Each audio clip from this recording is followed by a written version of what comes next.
Let me ask you something that might change how you see sin forever. What if sin isn't rebellion? What if it's not weakness? What if sin is actually a wound that never healed?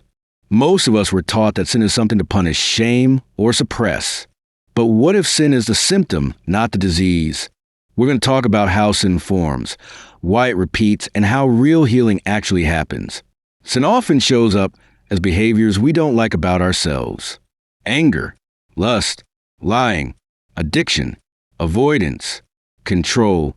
But behaviors don't come out of nowhere. They grow out of pain. In Scripture, Christ didn't treat sinners as villains. He treated them as wounded people. Ask yourself this.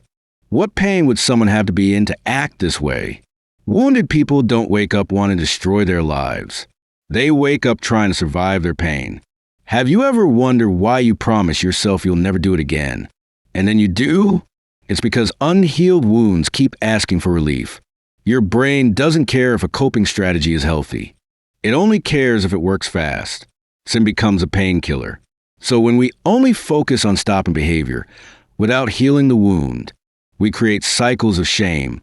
And shame doesn't heal wounds. It deepens them. Here's the cycle most people live in. Trigger, pain, sin, shame, more pain. And then we try harder next time. Healing doesn't start with willpower. It starts with recognition. Not asking, what's wrong with me? But asking, what happened to me? Instead of asking, why do I keep sinning? Ask, what pain am I trying to soothe? Recognition is compassion turned inward. Christ never healed someone by first condemning them. He noticed. He asked questions. He saw wounds. So ask yourself this. When was the first time this pattern helped you survive? You are not your sin. You are not broken. You adapted. Sin is often a strategy that once kept you safe. When you confuse your identity with your coping mechanism, healing feels impossible. But when you see sin as a messenger, you can finally listen instead of fight. Ask yourself this. What does this behavior protect me from feeling?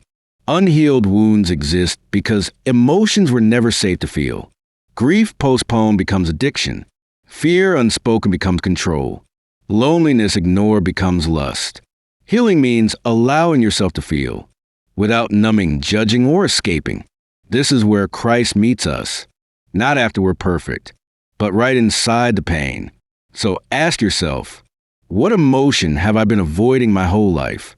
Wounds don't heal in isolation. Sin thrives in secrecy. Healing grows in safe connection. This doesn't mean public confession.